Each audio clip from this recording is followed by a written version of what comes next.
You are opening yourself up for people to say mean things. And I like freaked out and I couldn't do it. If it were me in that circumstance and I would have done this, this, and this. And I would say that's like true and not true.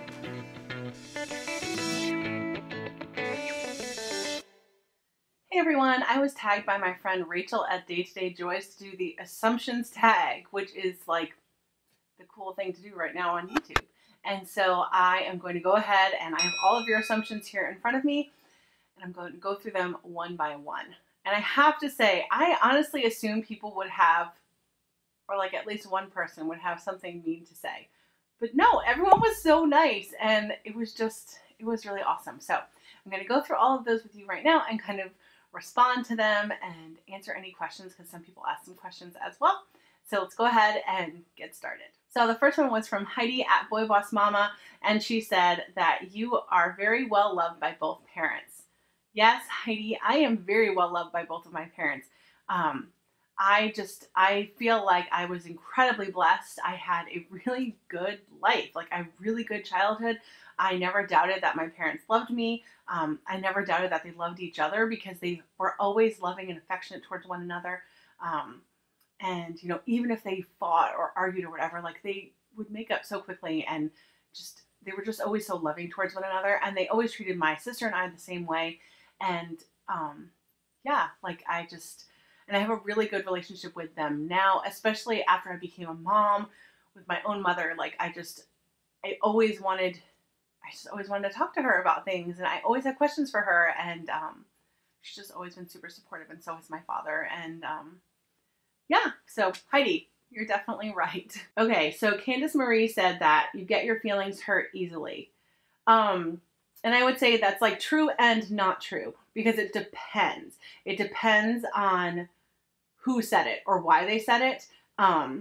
Because like my kids don't hurt my feelings very easily and they will say a lot of mean things. Because kids can just be that way sometimes. Not that they say a lot of mean things, but they have said mean things. And I don't necessarily let those things hurt me. But, and then obviously when you put yourself out on YouTube or even on social media or whatever, like you are opening yourself up for people to say mean things. And I have had people here on YouTube make mean comments. I have had to delete comments. I've had to block people. But generally, especially after doing this for a while, like that stuff doesn't hurt my feelings. It tends to be, the thing that hurts my feelings more than anything is when I expect people to do something. I expect them to like respond in a certain way or like reciprocate and they don't. And those are the type of things that really, really hurt my feelings. I don't know if you are at all interested or have read about or know your Enneagram. And some people say they're just like horoscopes, but my husband says that. And they are kind of, but the more that you read about them, like I am so an Enneagram 1 and people who are Enneagram 1s, they really like, they're perfectionists and they expect other people and not in a mean way, but they expect other people to like be like them. And so for me, like whenever my expectations are not met by someone else and like, if it were me in that circumstance and I would have done this, this, and this, and I would have gone out of my way to help them. And because I'm like an all or nothing type of person. So like I usually will go like, you know, head first. And when other people don't do that, that's when I get my feelings hurt the most. So I hope that answers that kind of assumption. So it's like a yes and no thing because I can be very strong about certain things and then other things not so much. So Lindsay at Bites of Memory said 2 things. The first one was that you grew up in the Catholic Church. So we'll start with that one. Okay. The story of our faith journey is a very long one. So yes, I was baptized, christened as a baby in the Catholic Church. But then when I was like 6 or 7, we became evangelical Protestant Christians. And then, so then I was Protestant for a really long time. And then my husband and I became Orthodox, Eastern Orthodox Christians when we were married. And then we were Orthodox for like about 10 years or so. And now we've come back to the Catholic Church. It is a very, very long story, and I will not do it justice right now in a short blurb. Like, those were not rash, hasty decisions at all. It was, honestly, there was a lot of hurt, a lot of heartache, just a lot. There was a lot behind those decisions, so The answer is yes and no, I guess. And then her other question was, or her other assumption was that I like to be organized. Yes, I like to be organized. I'm not always organized, but I like to be organized. I feel better about myself. I feel more productive. I feel less stressed when I am organized, but I'm not always organized. And then my friend Shalise at Sodbuster Living said, you don't like change. That's so true. I hate change. I really, really don't like change. I do not have wanderlust at all. Like, my husband has a lot of wanderlust. He would love to just like get up and travel and like fly by the seat of his pants. That is not me. I like structure. I like organization. I'd like things to be the same from day to day. That is what I prefer. He teases me because like I would be perfectly happy to like file papers all day long. Like totally stupid, mindless work, but it's like repetitive and you know what to expect. And like, I'm fine with that. I would be totally fine with that. Being the mom of 5 kids, that's not my life at all. And so, yeah, change is constant and sometimes it's hard. Some people do a lot better with it. Some people are less stressed about it. I tend to stress more and I do not do as well with change. If you are like that, let me know in the comments below. Is there anything that you do in your own life so that you are able to adapt better? Because I don't adapt well. I don't like surprises at all. I hate surprises. Even like super nice surprises, I hate them. Like when David was a baby, my husband wanted to surprise me and he like arranged for my friend to babysit him and he wanted to take me out to dinner and I like freaked out and I couldn't do it and like we didn't go. He even had a reservation at a nice restaurant and everything and like I couldn't handle it. And I think I am slightly better now than I was back then, but I still don't like change. I don't like the unexpected. Like we had a couple of times in the past where like something came up and I had to like pack up everybody for like a week and we had to drive up to, you know, go stay with family or whatever. And it was unexpected and I literally was like gonna have a panic attack over it. Thankfully, I'm not as bad now as I used to be. And that may just be, you know, with age and with experience and the fact that I've learned like life is unexpected. You can't expect things, but regardless, I don't like change. I don't see what else. Oh, she also said that you love Jane Austen. I do love Jane Austen. That is true. And I really hope that I can read more books this year. I'm going to try. I'm going to try. I kind of go in stints where I like will read a ton all at once and then I won't read for like 2 months. And I'm trying to be more consistent this year. So then someone else said, you remain calm no matter what comes your way. Nope. I am not a calm person. Like, I'm really not. I am a realist and I'm very practical, but I am not calm at all. Whether that be about something I'm like happy about or something that I'm sad about or something that I'm calm about. I'm not a calm person. I've got a lot of emotions that I express and I'm not good at hiding. And so, no, I am not a calm person. I wish I was a calm person. I have other friends who are just such like calm moms. I have one friend who has 6 kids and another one on the way. And she's just like so calm. And I don't know how she does it because I only have 5 kids and I'm not calm. So no, I'm not calm. I wish I were calm. And then this mess called Jess said, I assume that you aren't much of a yelling mom. I am, so no judgment, haha. Jess, it will make you feel very good to know that I am unfortunately a yeller. And sometimes it's not yelling as much as raising my voice to be heard over my children. My children are very loud.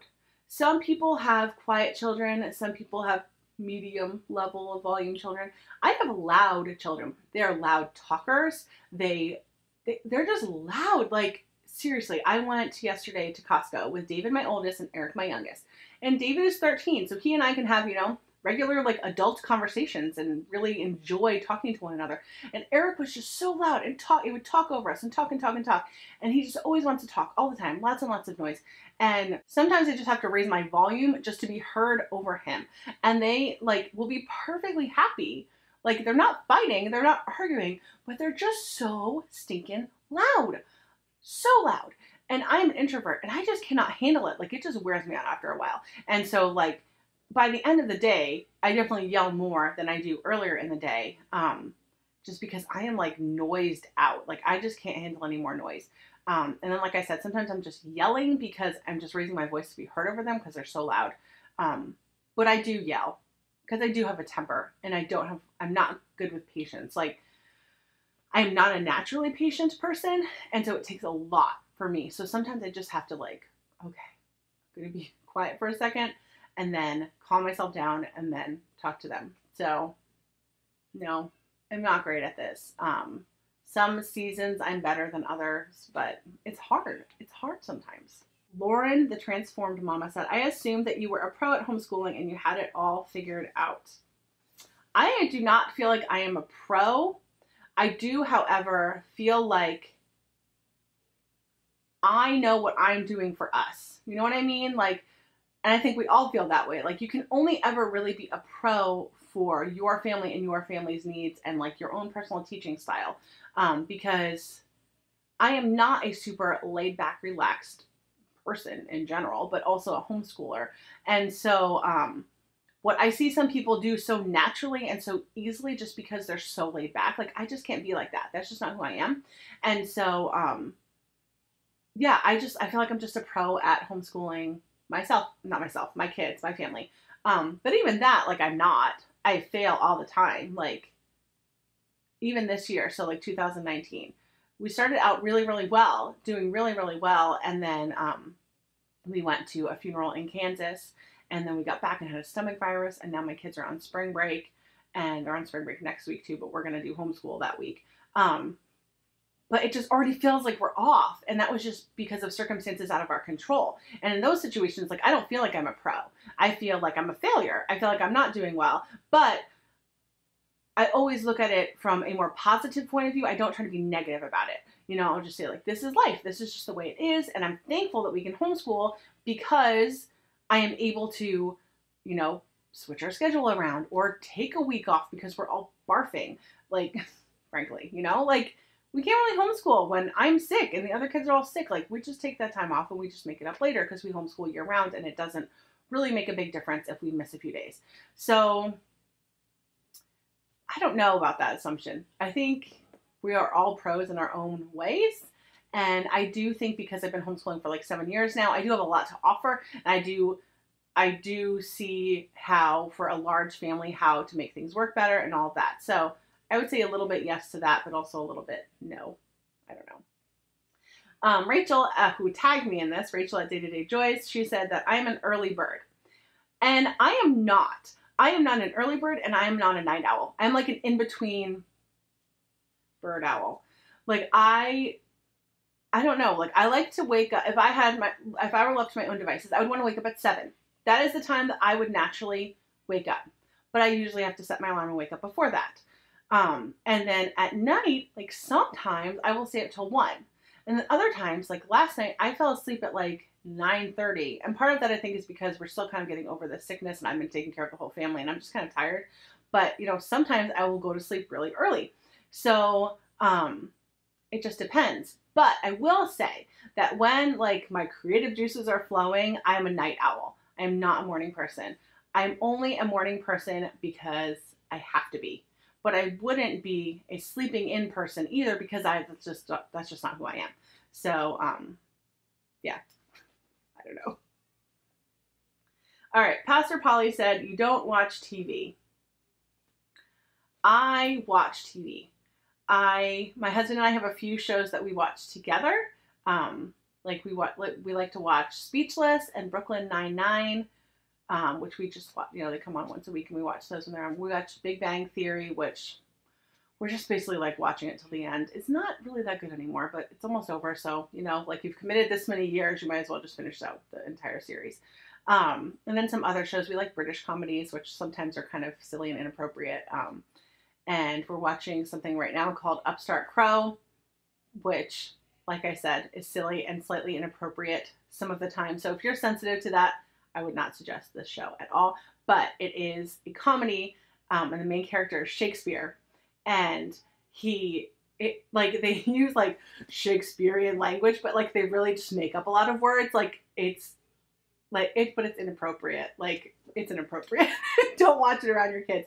But it's really funny because like they're assuming that you know Shakespeare's works. So it's not a stupid person's comedy. Like you really have to understand what they're talking about. Like the one we watched last night was about the Merchant of Venice. And like you really need to understand what's coming in order to get the jokes. So I really like that. I think it's really funny. So, and it's like smart. I like smart comedies. That's just what I prefer. So anyway, but comedy can kind of always go down the tubes a little bit. So you got to be careful. But one thing I wanted to say while we're talking about like TV and things like that, I don't know if you guys have seen this, but you've got to be really careful with what you let your kids watch, because there have been things on YouTube Kids, which I have known about for years. And for some reason it just now came out into public knowledge, but about the violence and like the suicide directions and things like that are on YouTube Kids, which is supposed to be safe for kids. So they're working on that. I know that YouTube is working on that, so that's good. But you just have to be careful. And we have found too that there have been some shows on Netflix that are rated either PG or even PG-7 or whatever, that are not appropriate at all. Some have bad language. Some have other issues that I'm not comfortable with my kids knowing about at a young age. You just need to be really cautious. You need to be really cautious because without realizing, we're kind of like indoctrinating our children that these things are okay. Like, oh, it's totally fine for those people to be acting in that way when it's not. And so I think it's just really important to be very aware of what we're watching. And, you know, and that even translates to me as an adult. Like I need to be aware of what I'm watching. So I've gone off on a tangent right now. But all that to say, no, I do actually watch TV. I really, really like to watch The Office and Gilmore Girls. I will watch it. I will listen to it and watch it while I'm like cleaning or doing laundry or things like that. And those are my favorites. They make me laugh. Julie at Mama to 5 said, "You're a strict mama." Yeah, I can be a strict mama. Yeah, I can lay down the law and I can tell them how it is. And they, for the most part, are pretty obedient. Like they know when mommy's serious and they know they need to behave or, you know, do what I say or whatever it may be. So I do think I'm pretty strict. I am not a like loosey-goosey mama. Like, no, I'm going to be pretty strict. I'm going to be firm. I have high expectations for them. And like my parents, I feel like my parents had high expectations for me. And I feel like I turned out pretty well. So I'm hoping my children will turn out the same. Oh, Joy at Joyful Journey said that you are an amazing opera singer. At one time, I may have been an amazing opera singer, but I don't really sing anymore. And I had really bad laryngitis from like November through the beginning of January, which was so depressing because I couldn't sing at all for Christmas. And I loved singing Mariah Carey's Christmas album at Christmas. I loved hitting all the high notes and having fun, and I couldn't sing it, and it was really sad. And I can sing again, and so I don't really like sing opera at all, but I really like to sing Kelly Clarkson. But she's got like an amazing range, and that girl can sing. Like she can really, really sing. Being a pop star like does not do her justice because she's incredible. Like if you will ever like watch her when she goes live on like YouTube or Facebook or whatever, like she's amazing. She's flawless and she hits these notes and she just like throws that like, oh my gosh, she's amazing. So all that to say, maybe I used to be a good opera singer. I don't sing opera anymore, but I like to sing. I sing all the time. I love singing. And then I think this is the last one. Yeah. Trisha said, you love your family. Love with all capital letters. Yes. I love my family.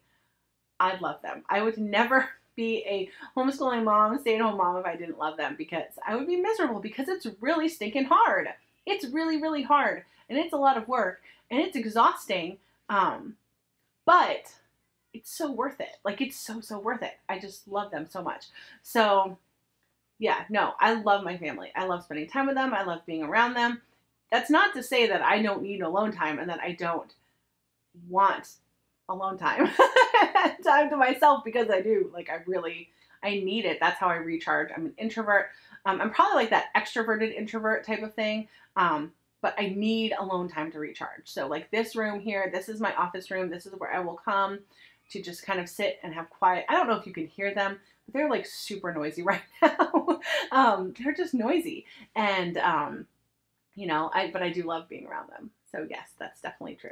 They're getting really, really loud, but I have just a few more questions. These are not assumptions. They're questions that a few people sent to me when I was asking for assumptions. And Katrina asked, how did you know you were done having kids? And did you always want 5? Okay, I will start by saying I did not always want 5 kids. I think the most I ever wanted was 4. And honestly, we thought we were done at 4. We were doing NFP, Natural Family Planning. And because God wanted us to have a 5th child, we got pregnant. Like even our doctor was like, I have no idea how you got pregnant. I don't know how this happened.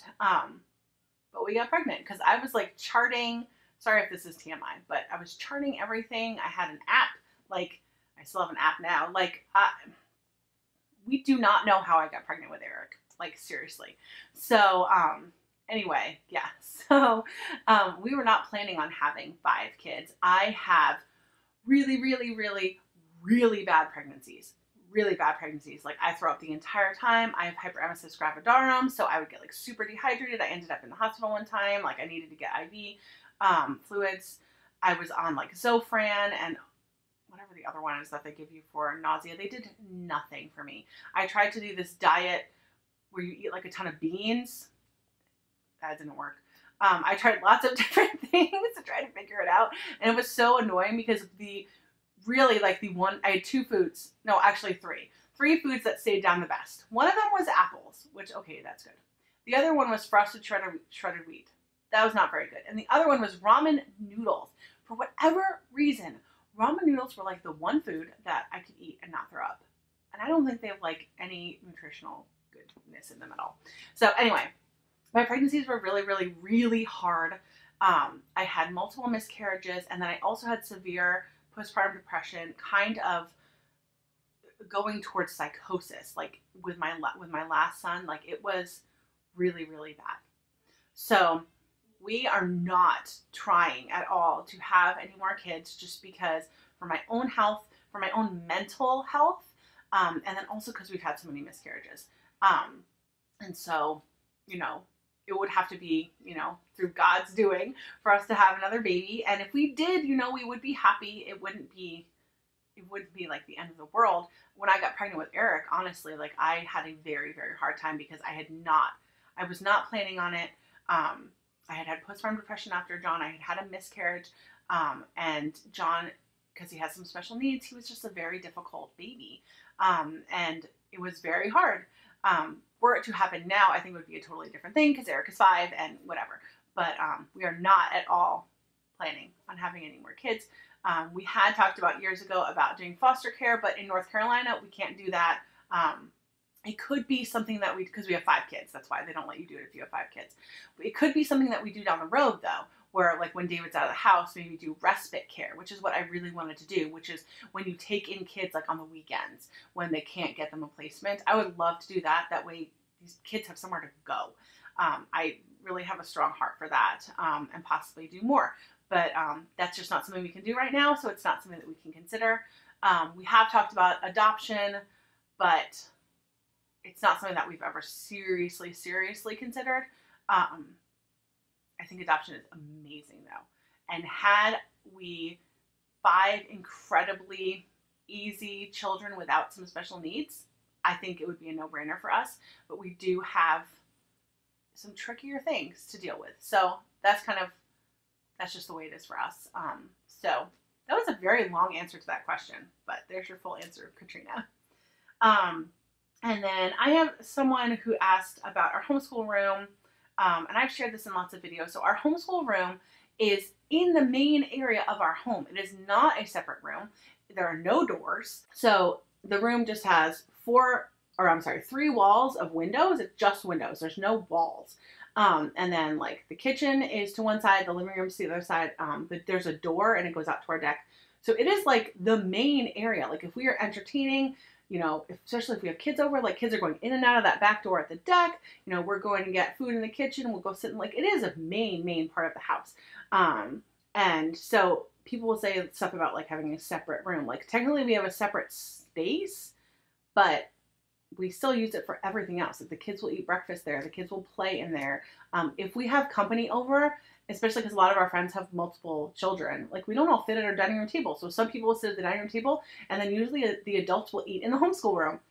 That's just what we do. That's just how we make it work. So it's not a separate space. Someone else asked, what is the school that our kids go to? So I refer to it as a cottage school. It is a school that they go 2 days a week, and then on the other 3 days, they stay home and homeschool here. It is like a hybrid homeschool or a universal model school. No, not universal, university model school. I knew that didn't sound right. So basically, like they go there 2 days a week, they get all their assignments, and then they bring those home. It's a hybrid, is exactly what it is. It's a cross between a private school and a homeschool. So you kind of get the best of both worlds, which is why we like it, which is why we choose to pursue that route, because our children are in classes with other kids. They have, you know, multiple days a week where they're in a classroom with their friends, with other kids their age, and then they're even, you know, doing activities with kids that are older and younger. They have teachers. They need to learn how to be respectful, to raise their hand, to sit in a desk, to walk in a line, to do all of these practical things that if at some time we had to send them to a public school or a private school, it wouldn't be like throwing them in without a life vest. You know what I mean? Like they would have experience. They would be able to not flail, you know?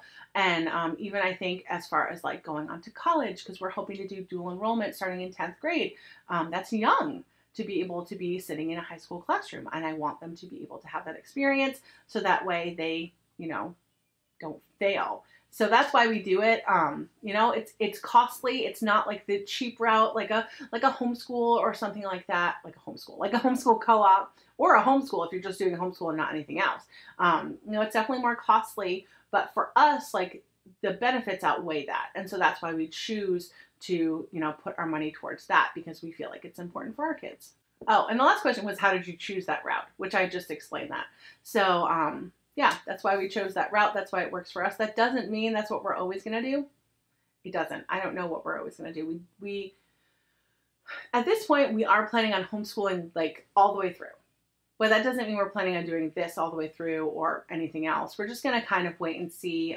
Year by year, we make that decision. So we have already made the decision that we will be sending our oldest 3 kids to the hybrid cottage school, university model school in the fall.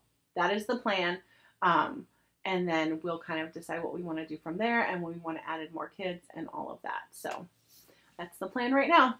All right, this was a super long video. I hope that you enjoyed hearing all these things and kind of getting to know me a little bit better. If you're new to my channel, make sure you subscribe, and I'd love to see you in the next one. Have a great day.